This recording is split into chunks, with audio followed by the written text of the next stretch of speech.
వి gold trusted gold buyers. మీరు తాకట్టు పెట్టిన బంగారాన్ని విడిపించి ఈ రోజు ఉన్న మార్కెట్ ధరకు కొనబడును.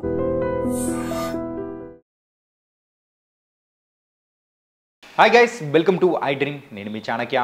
ఎవరైనా కానీ కొత్తగా స్టాక్ మార్కెట్లో ఇన్వెస్ట్ చేయాలి అని అనుకుంటున్నారంటే ఇప్పుడు ప్రెజెంట్ ఉన్న మార్కెటింగ్ కండిషన్స్ ప్రకారం మరి అడుగు పెట్టాలా వద్దా? అరే మన దగ్గర ఉన్న డబ్బులు ఎప్పుడైనా కానీ రెట్టింపు అవ్వాలని చూస్తాము, కాదు ఇప్పుడేమో మార్కెట్ ఫ్లక్చువేట్ అవుతున్నాయి. ఇలా బోల్డ్ అండ్ మైండ్లో చాలా డౌట్స్ అనేది కూడా వస్తూ ఉంటాయి. మరి ఈ డౌట్స్ అన్నిటికి కూడా మరి క్లారిఫై చేయడానికి, ప్రతి సామాన్యుడికి కూడా అర్థమయ్యేలా కూడా మనకి చెప్పడానికి మన personal financial advisor Subhash Babu గారు ఇప్పుడు మనతో పడినారు.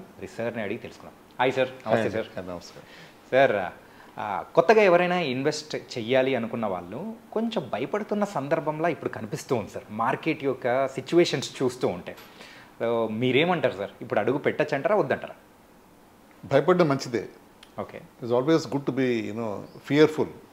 అప్పుడే మనం జాగ్రత్తగా మన థాట్స్ని కంట్రోల్గా జాగ్రత్తగా సిచ్యువేషన్ అసెస్ చేసి మనం ముందుకు వెళ్తాం. అంటే ఏ క్రికెట్లో ఏ బ్యాట్స్మెన్ ఫాస్ట్ బౌలర్ ఫేస్ చేయాలంటే జాగ్రత్తగా వెళ్ళి పిచ్ కండిషన్ చూసుకొని జాగ్రత్తగా ఫ్యూ బాల్స్ జాగ్రత్తగా ఆడుకుంటారు. అదే ఓవర్ కాన్ఫిడెంట్గా వెళ్తే రిజల్ట్ వేరేలా ఉండొచ్చు.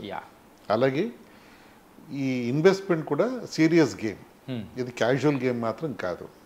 అన్ఫార్చునేట్గా గత 4-5 ఇయర్స్లో ఎలా అయిందంటే 2020 ఆఫ్టర్ కోవిడ్ తర్వాత మార్కెట్ రీబౌన్స్ అయిన తర్వాత చాలా మందిలో క్యాజువల్నెస్ వచ్చేసింది ఇన్వెస్టర్స్లో. ఏది పెట్టినా ముట్టుకుందిలా బంగారం అయిపోతుంటే వాళ్ళకి అంటే పరిపాటిగా నాకు బాగా నాలెడ్జ్ వచ్చేస్తున్న ఫీలింగ్, రాంగ్ ఫీలింగ్ ఇచ్చింది మార్కెట్ వాళ్ళకి.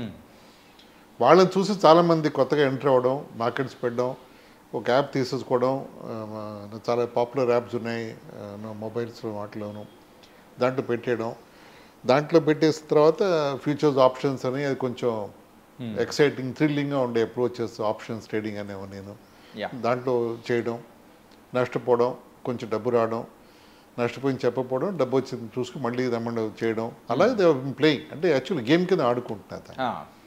ఒకసారి షేకప్ ఇచ్చింది ఆగస్ట్ సెప్టెంబర్లో market has given the true shake up. ప్రతి మార్కెట్స్ కొంచెం బుల్ అండ్ బేర్ ర్యాలీస్ ఎప్పుడు అవుతూ ఉంటాయి. బుల్ అంటే పైకి పడడం, బేర్ అంటే కింద పడడం. మార్కెట్ కరెక్షన్ అంట దాన్ని. కరెక్షన్ 20% కంటే మార్కెట్ పడిపోతే దాన్ని కరెక్షన్ అంటారు టెక్నికల్గా. అంత పైన 20% పైన అంటే అది ఓన్లీ మైనర్ కరెక్షన్ కింద లెక్క. సో ఇది 20% కాకపోయినా బాగానే షేకప్ చేసింది చాలామందికి. చాలామంది డబ్బు విత్డ్రా చేసేసి కూర్చున్నారు, అంటే రిడీమ్ చేసేసి కూర్చున్నారు, డబ్బు నష్టపోయి కూర్చున్నారు. సో చాలామందికి అడ్వైస్ తెలియక వాళ్ళు ఇన్వెస్ట్ చేశారు. సో కొత్తగా ఇన్వెస్ట్ చేసే వాళ్ళకి అడ్వైస్ ఏమిటంటే you be clear what you want to do, where you want to go. అంటే ఒక బస్ ఎక్కి ఊరు వెళ్ళాలి అంటే ఫస్ట్ ఏ బస్ ఎక్కాలో తెలియాలి, ఎక్కడికి వెళ్ళాలో తెలియాలి, ఎప్పుడు చేరాలో తెలియాలి. అవి తెలియకుండా ఏదో వెళ్ళిపోవాలని చెప్పి ఏదో కనిపించే బస్ ఎక్కేస్తే ఎటో వెళ్ళిపోతాం మనం. అలాగే ఇన్వెస్ట్మెంట్ జర్నీ కూడా విత్ క్లారిటీ, క్లియర్ గోల్స్ మనం దిగాలి దాంట్లో. ఓకే, క్లియర్ గోల్ అంటే ఒక 5 ఏళ్లలో నా మార్కెట్ డబుల్ చేద్దాం అనుకుంటున్నాను నేను, అది గోల్ ఉంది నాకు. ఇల్లు కొనుక్కోవాలో, లేకపోతే సిస్టర్ పెళ్ళిలో, లేకపోతే ఇంకేదో నా ఎడ్యుకేషన్ లోన్ తీర్చాలని ఏదో గోల్ ఉండాలి. దాన్ని గోల్ ఉంటే మన కమిట్మెంట్ ఆటోమేటిక్గా దాంట్లో ఇన్ ప్రాసెస్లో బిల్డప్ అయిపోతుంది. గోల్ లేకుండా కానీ దిగితే క్యాజువల్ రోడ్డు మిగిలి ఇటు వెళ్దాం అటు వెళ్దాం అని ఉన్నట్టు అప్రోచ్ ఉంటుంది.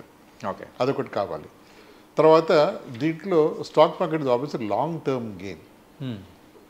షార్ట్ టర్మ్లో అంటే ఇప్పుడు పెట్టేసి రేపు నాకు 20% వచ్చేయాలి, లేకపోతే నాకు కొంచెం ఎక్కువ డబ్బు కావాలి, ఐఫోన్ కొనుక్కోవాలి, ఏదో వచ్చేస్తుంది, డబ్బు వస్తుందా, ఇలా థాట్స్తో మార్కెట్ ఆపరేట్ అవ్వదు. మార్కెట్ ఎప్పుడు సీరియస్గా లెసన్స్ ఇస్తుంది అందరికీ. అది మనం తెలుసుకుని ముందుకు వెళ్తే మనం సరిగ్గా లెసన్స్ నేర్చుకోవడం అవుతాం మనం. సో మార్కెట్కి కోసం రెస్పెక్ట్ ఇచ్చి మనం మార్కెట్లో దిగాలి, ఇన్వెస్ట్మెంట్ చేయాలి. ఓకే, ఇంత హెడేక్స్, ఇంత గొడవ ఎందుకు, బయటకు ఇన్వెస్ట్ చేసుకోవచ్చు కదా, చేసుకోవచ్చు. రిటర్న్స్ తక్కువ వస్తాయి. ఇప్పుడు బ్యాంక్ ఎఫ్డి వేసి కూర్చున్నాం, చిన్న ఏజ్ 40 ఏళ్ళు 50 ఏళ్ళు వాళ్ళు తక్కువ కూడా బ్యాంక్ ఎఫ్డీలు 6% ఎక్కువ ఇవ్వట్లేదు. సీనియర్ సిటిజన్ మహైతే 6.5 ఇస్తాయేమో. సో ఆ 6% ఏమొస్తుంది, ఏమీ రాదు. టాక్సేషన్ డెఫినెట్గా ట్యాక్స్ పడుతుంది. నువ్వు డబ్బు తీసినా తీపినా నీవు వచ్చిన ఇంట్రెస్ట్ మీద ట్యాక్స్ వేస్తారు, ఇన్కమ్ ట్యాక్స్ పడుతుంది దాని మీద. 6% ఇన్ఫ్లేషన్ కూడా మీట్ అవ్వదు. సో దేర్ఫోర్ ఎఫెక్టివ్గా నీ 5 ఏళ్ళ గోల్ అచీవ్ చేసే సమస్య లేదు. ఓకే, అంటే గోల్ మరి చిన్న గోల్ అయితే తప్ప ఒక రెగ్యులర్ స్ట్రాటజిక్ గోల్ అయితే అచీవ్ చేయలేవు. అంటే ఎడ్యుకేషన్ లోన్ తీర్చాలి, ఏదో సిస్టర్ పెళ్లి చేయాలి, లేకపోతే ఇంకేదో కారు కొనుక్కోవాలి, ఇల్లు ఫాదర్కి ఇల్లు కొనడానికి డబ్బు ఇద్దాం అనుకుంటున్నాను, నేను హెల్ప్ చేద్దాం అనుకుంటున్నాం, ఇవేమీ చేయలేము మనం. ఓకే. ఇవన్నీ చేయాలి అంటే మనం జాగ్రత్తగా షేర్ మార్కెట్లో, స్టాక్ మార్కెట్లో, మ్యూచువల్ ఫండ్స్ ద్వారానో, డైరెక్ట్ స్టాక్ ట్రేడింగ్ ద్వారా దిగచ్చు. మార్కెట్ రెస్పెక్ట్ చేసి దానికి అసలు ఏం బాగోగులు తెలుసుకుని దిగడంతో అది మనకి మంచిది. ఇందాక చెప్పినట్టు ప్రాపర్ ప్లాన్ ఉండాలి, గోల్స్ ఉండాలి క్లియర్గా.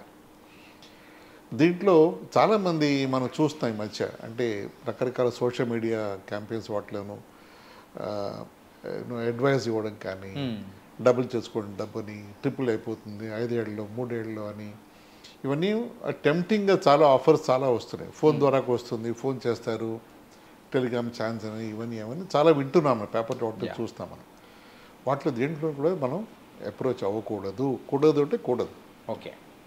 ఎందుకంటే ఒక లెవెల్ మించి రిటర్న్స్ ఏమైనా ఆఫర్ చేస్తారంటే దాంట్లో ఏదో ఇందాక అనుకుంటే స్కామ్ ఉండాలి దాంట్లో. ఓకే.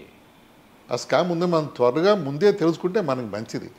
అయిపోయాక తెలుస్తుంది అలాగే స్కామ్ అని, కానీ ముందే తెలుసుకుని స్కామ్లో దిగకుండా ఉంటే మన డబ్బు సేఫ్గా ఉంటే మనం సేఫ్గా ఉంటాం. ఓకే. దేఫ్లో ఎవరైనా ఏ రూపంలో వచ్చినా సరే, అంటే డబ్బు ట్రిపుల్ అయిపోతుంది, లేదు మీరు నెలకి ఇంత కట్టండి, అప్పుడు ఇంత ఇస్తాం, ఇలా చేస్తాం, మీకు ఒక గోల్డ్ కాయిన్ ఇస్తాం, ఇది చేస్తాం, దాంట్లో రకరకాల స్కీమ్స్ పెట్టి అండర్లైన్ జాగ్రత్తగా మనం పేపర్ని రాసుకుని చూసుకుని మనం ఎవరితో డిస్కస్ చేస్తే అప్పుడు రిజర్వేషన్ బయటకు వస్తుందంట. దాంట్లో వెళ్ళకపోవడం బెస్ట్. ఓకే. ఎందుకంటే రకరకాల స్కామ్స్ మార్కెట్లో జనరేట్ అవుతున్నాయి. ఇప్పుడు ఎందుకు చూడలే మనం ఈ దాని ఏమంటారు, ఇన్ కెమెరా వాళ్ళు హోల్డప్ చేసి, ఇన్ హౌస్ అరెస్ట్ చేసి, సంథింగ్ ఏదో డిజిటల్ అరెస్ట్ స్కామ్స్ ఎన్నో అవ్వట్లేదు. ఎన్ని చేసినా కూడా చాలామంది చదువుకున్న వాళ్ళు కూడా దాంట్లో ఆ స్కామ్లో పడిపోతున్నారు, తెలియకుండా. ఎంత తెలిసినా కూడా దాంట్లో పడుతున్నారు వీళ్ళు. అలా మనం జాగ్రత్తగా అప్రమత్తంగా ఉండి మనం డబ్బు ఇన్వెస్ట్మెంట్ పరంలో ఎప్పుడు మనం క్వాలిఫైడ్ అండ్ ట్రస్టెడ్ అడ్వైజర్స్తో మాట్లాడాలి. ఓకే. ఒకరితో మాట్లాడి తెలుసుకుని దాన్ని అసెస్ చేయాలి. చాలామంది కూడా దీంట్లో కూడా వాళ్ళ స్వలాభం చూసుకుని వాళ్ళు దాన్ని ప్రొజెక్ట్ చేయడం జరుగుతుంది. అది కొంచెం మనం జాగ్రత్తగా తెలుసుకుని వాళ్ళే మంచిది ఎప్పుడు. తర్వాత ఇంకోటి ఏమిటంటే ఒక 1 to 2 years చదివితే మంచిది ఈ ఫీల్డ్ గురించి, మార్కెట్ గురించి అనలైజ్ చేయాలి. దీనికి కోర్సెస్ ఉన్నాయంటే ఉన్నాయి. ఇప్పుడు సెబీ వాళ్ళు NISM అనే ఇన్స్టిట్యూట్స్ ఉన్నాయంటే, గవర్నమెంట్ కాకపోయినా సెబీ రన్ చేసి కోర్సెస్ ఉన్నాయి. దాంట్లో ఏది రైట్ ఏది రాంగ్ అని వాళ్ళు జాగ్రత్తగా ఎక్స్ప్లెయిన్ చేస్తారు. ఓకే. ఎందుకంటే మనం స్టాక్ మార్కెట్లో ఇన్వెస్ట్ చేసేప్పుడు ఇవాళ ఇన్వెస్ట్ చేసి రేపు బయటకు వచ్చే మనం ఒక 5 ఏళ్ళు 10 ఏళ్ళు దాంట్లో ఉంటాం. మనం దాంట్లో మనకి ఎక్స్పీరియన్స్ బాగుంటే ఇంకా ఉంటాం, ఇంకా దాంట్లో మనం ఇన్వెస్ట్మెంట్ చేసుకుని మన డబ్బు పెంచుకునే ప్లాన్లో ఉంటాం. సో అది లాంగ్ టర్మ్ కమిట్మెంట్ కాబట్టి. సెకండ్ పార్ట్ ఏమిటంటే మన ఎడ్యుకేషన్ యూనివర్సిటీస్ ఎక్కడా కూడా పర్సనల్ ఫైనాన్స్ మీద ఎవరు మనకి టీచ్ చేయట్లేదు. ఓకే. జీవిత పాఠాలు మనం బయట నేర్చుకుంటున్నాం. ఈ ఫైనాన్స్ పాఠాలన్నీ కష్టపడి పని చేయాలని తెలుస్తుంది అందరికీను. పని చేస్తున్నాం, డబ్బు సంపాదిస్తున్నాం, కానీ ఎక్కడ ఇన్వెస్ట్ చేయాలి, ఎలా డబ్బు పెంచుకోవాలి, ఎలా జాగ్రత్తగా పెంచుకోవాలి అని ఎవరు చెప్పరు, తెలియదు. అందరూ వాళ్ళ ఎక్స్పీరియన్స్ ద్వారా నేర్చుకుంటారు. సో ఇంకోళ్ళ ఎక్స్పీరియన్స్ చూసి మనం తెలుసుకోవడం అది వివేకత్వం. సో మనం ఒక 1 to 2 years కానీ మంచి కోర్సెస్ చేసి దాంట్లో కొంచెం అవగాహన తెచ్చుకుని short term goals, short term quick fix riches దాంట్లో ఎప్పుడు మనం always be away from it. Schemes ఇస్తున్నారా, వెనకాల ఏదో పెద్ద స్కామ్ ఉందని అర్థం చేసి గ్యారంటీగా ఉంటుంది. తర్వాత మనం ఎప్పుడు అంటే మన సర్కిల్లో చాలామంది అంటే మనం చాలా జాగ్రత్తగా ఉంటున్నాం, భయపడతాం అని వాళ్ళు కొంచెంమంది హేళన చేసినా కూడా వర్త్ వైల్ బేరింగ్ ఇట్. ఎందుకంటే మనం తొందరపడి డబ్బు పోగొట్టుకోవడం అలాంటి హేళన బేర్ చేయడం బెటర్ ఏమో. ఎందుకంటే వాళ్ళే రియలైజ్ చేసిన తర్వాత వాళ్ళు తొందరపడి ఇన్వెస్ట్ చేసిన తప్పు అని. సో మనం ఇప్పుడు మనం జాగ్రత్తగా దీంట్లో ఆచితూచి ఇన్వెస్ట్మెంట్ చేయాలి క్యాపిటల్ మార్కెట్స్లో. తర్వాత మార్కెట్ ఫండమెంటల్స్ అంటే అసలు కార్పొరేట్స్ అసలు ఏమిటి, అంటే లార్జ్ క్యాప్ అంటే ఏమిటి, స్మాల్ క్యాప్ అంటే ఏమిటి, మిడ్ క్యాప్ అంటే ఏమిటి, అసలు కంపెనీస్ ఎలా రన్ అవుతాయి, వాళ్ళ ప్రమోటర్స్ ఎవరు అసలు, అంటే ఒక అవగాహన తెచ్చుకోవాలి మనం మార్కెట్లో. అంటే దానికి బాగా పేపర్స్ చదవడం కానీ, ఆన్లైన్ మనం కోర్సెస్ చూసుకుని, అంటే మంచి కోర్సెస్ చూసి నేర్చుకుని, అంటే మనకు పూర్తి అవగాహన ఉండాలి. ఓకే, ఇప్పుడు ఆటో సెక్టర్ అంటే దీంట్లో ఎవరున్నారు, టాటా ఉన్నారు, హ్యూండా ఉంది, ఇంకెవరు ఉన్నారు, వీళ్ళున్నారు, వాళ్ళు ఈ ప్రొడక్ట్స్ ఉన్నారు, ప్యాసింజర్ కార్స్, కమర్షియల్ ట్రక్స్ ఇట్లా ఉన్నారు, ఏ సెక్టర్ బాగుంది, ఏది బాగుంది, అగ్రికల్చర్ అంటే ఎలా ఉంది, అలాగే మనం కొంచెం అవగాహన పెంపొందించుకుని చేసుకుంటే మనకి future will be always good and rosy. Okay. So అది చెప్పాలనుకున్నాను. ఇంకోటి ఫండమెంటల్ స్టాక్ పీకింగ్ అంటారు. చాలామంది డే ట్రేడింగ్ అంటే ఒకే రోజు పొద్దు 10 గంటలకి స్టాక్ మార్కెట్ ఓపెన్ అవగానే వాళ్ళు 10,000 ₹1,00,000 ఇన్వెస్ట్ చేయడం, మధ్యాహ్నం 2-3 o'clockకి అమ్మేయడం, ఆ డబ్బు ఎంతో వస్తుంది. దాన్ని డే ట్రేడింగ్ అంటారు. దానికి ఒక లాజిక్ ఉండదు, దానికి ఒక అప్రోచ్ ఉండదు. ఈజ్ క్విక్ ఫిక్స్ అంటే అప్పటికప్పుడు మనం కంప్యూటర్ మీద కొట్టగానే డబ్బు వచ్చిందో పోయిందో తెలిసిపోతుంది. సో ఆ దీంట్లో మనం దాని అలవాటు పడిపోతే డే ట్రేడింగ్లో రియల్గా డబ్బు చేసేవాళ్ళు చాలా తక్కువ మంది ఉన్నారు, అసలు ఎవరు లేరు అని చెప్పచ్చు. ఓకే. అదొక ఇది అయిపోయింది, అదొక హ్యాబిట్ అయిపోతుంది చాలామందికి, స్పెక్యులేటివ్ మైండ్ ఉన్న వాళ్ళకి. అంటే I don't want to compare horse races కానీ లేకపోతే ఇలాంటి స్పెక్యులేషన్. హార్స్ రేస్ ఎంత లాజిక్ ఉందో దీంట్లో అంతే లాజిక్ ఉంది. ఇన్ఫాక్ట్ చెప్పాలంటే అది ఒక జూదం లాంటిది అనుకోవచ్చు. ఎగ్జాక్ట్గా స్పెక్యులేషన్ లాంటిది ఇది జూదం లాంటిది అది యాక్చువల్లీ. అంటే ఒక లాజిక్ బేసిస్ లేకుండా మనం రిజల్ట్ ఎక్స్పెక్ట్ చేస్తామంటే అది స్పెక్యులేషన్ అవ్వకపోవచ్చు. సింపుల్ 50-50 ఛాన్స్ అది. సో అలాంటి వాటిలో మన డే ట్రేడింగ్లో పెద్ద అది పిట్ ఫాల్ అది. ఓకే. అది చేసేవాళ్ళు ఉన్నారు, చాలామంది చేస్తారు. వాళ్ళు ఒక్కసారి సక్సెస్ అవుతారు, అందరికి చెప్తారు. 9 times ఫెయిల్ అవుతారు, ఎవరికి చెప్పరు. బికాజ్ వాళ్ళు కన్విన్స్ అవుతారు, మళ్ళీ రేపు పొద్దున్న చేస్తే మళ్ళీ వస్తుంది. లాస్ వేగాస్ వాటిలో క్యాజినో ఆడతారు చాలామంది. దాంట్లో డబ్బు గెలిచిన వాళ్ళు అసలు ఎవరు ఉండరు అక్కడ. గెలవగానే మళ్ళీ ఇన్వెస్ట్ చేయాలి, మళ్ళీ పెట్టాలనిపిస్తుంది, ఆడాలనిపిస్తుంది, డబ్బు పోగొట్టుకుని బయటకు వచ్చేస్తారు అందరూ అక్కడ. సో అలాగా అంటే ఐ డోంట్ వాంట్ కంపేర్, అంటే మరీ అంతే దిగజార్చి మాట్లాడకూడదు మన ఇన్వెస్ట్మెంట్ ప్రాక్టీస్ గురించి. కానీ డే ట్రేడింగ్ మాత్రం డెఫినెట్గా అది ఇబ్బందికరమైన అప్రోచ్. అది స్పెక్యులేషన్, గ్రాండ్ స్పెక్యులేషన్. అది అవాయిడ్ చేసి ఫండమెంటల్ లెవెల్లో అంటే ఒక స్టాక్ పెట్టాం, వారెన్ బఫెట్ పేరు వింటూ ఉంటాం మనం. ఇప్పుడు దాదాపు 90-100 ఏళ్ళు ఆయన దాదాపు ఆయన చేసేది ఏంటంటే ఫండమెంటల్ ఇన్వెస్టింగ్, వాల్యూ ఇన్వెస్టింగ్. అంటే ఒక కంపెనీ బాగా స్టడీ చేసి ఈ కంపెనీకి ఫండమెంటల్స్ బాగున్నాయి, వీళ్ళ ఆపరేషన్స్ బాగున్నాయి, వీళ్ళ కాంపిటీటర్స్ కూడా బాగున్నారు, వీళ్ళు ఇంకా బెటర్గా కాంపిటీగా ఉన్నారు, వీళ్ళ మేనేజ్మెంట్ ఫిలాసఫీ బాగుంది, ప్రమోటర్స్ బాగున్నారు, వీళ్ళు ఫైనాన్షియల్స్ బాగున్నాయి అని. అంటే కొన్ని బాగాలేవు, కొన్ని బాగానే ఉన్నాయి. ఓవరాల్గా ప్లస్ బేరీస్ వేసుకుని ఓవరాల్ బాగానే ఉంది అని డెసిషన్ వచ్చింది, దాంట్లో ఇన్వెస్ట్ చేస్తారు. ఆ ప్రైస్ ఎలా ఉండాలి, తక్కువ ఉండాలి మార్కెట్ కంటే. ఓకే.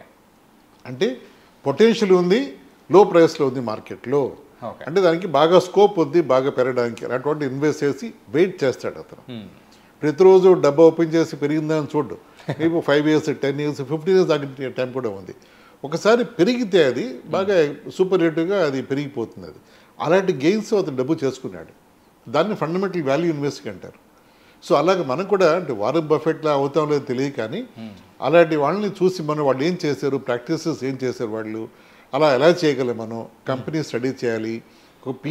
పీ అంటారు, price earnings ratios, PB ratios, profitability ఎలా ఉంది, మిగతా రేషియోస్ ఎలా ఉన్నాయి, అవన్నీ కూడా ఒక మనం హెల్త్ చెక్ చేసుకున్నప్పుడు blood test, urine test, ECG అన్నీ చేసుకుంటాం. అలాగే వాటి బట్టి మన హెల్త్ తెలుస్తుంది, మన బాడీలో లోపల మనకు కనిపించని తెలుస్తాయి ఆ రిపోర్ట్స్లో.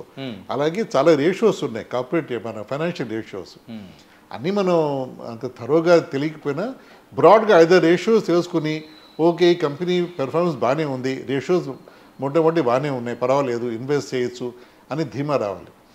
అలా చేసిన తర్వాత కూడా కంపెనీ పెర్ఫార్మ్ చేయకపోవచ్చు కూడా, మేబీ 4 out of 10 చేయకపోవచ్చు, 6 out of 10 చేయొచ్చు.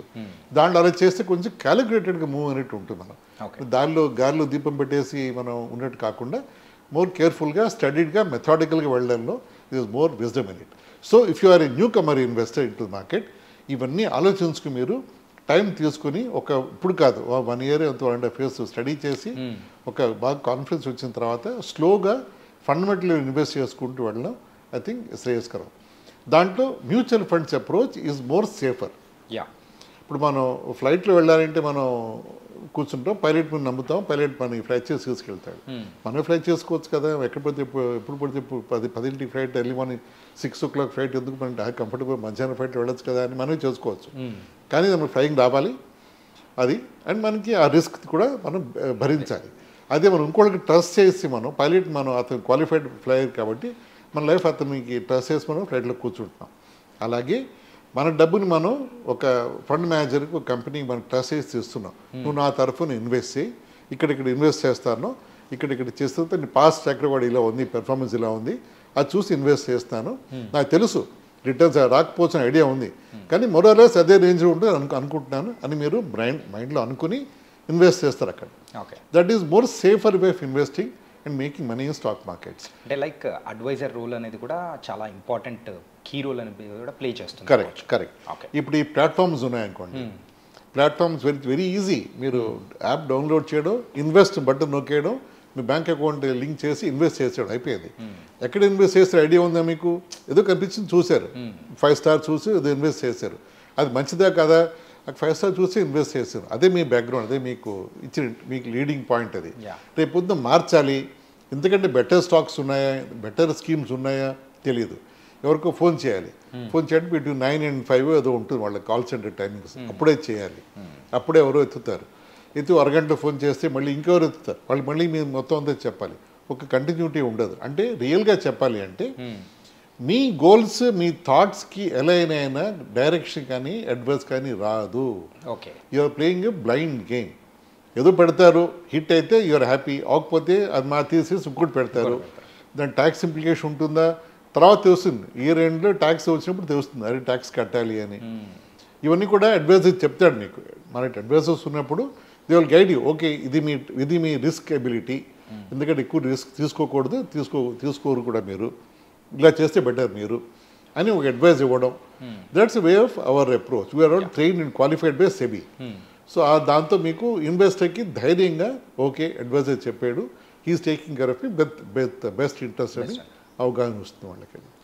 It was very nice sir. ఏంటంటే ప్రజెంట్ ఇప్పుడున్న సిచ్యువేషన్స్లో ఫస్ట్ దాని గురించి స్టడీ చేసి అడుగు పెడితే బాగుంటుంది అని కూడా మీరు చాలా చక్కగా చెప్పారు. కరెక్ట్. అంటే కొత్తగా వచ్చే వాళ్ళకు that's I think this a perfect lesson. ఏదో వస్తుంది కదా అని ఎవరో మాటలు చెప్పి రాకుండా ఉండాలి.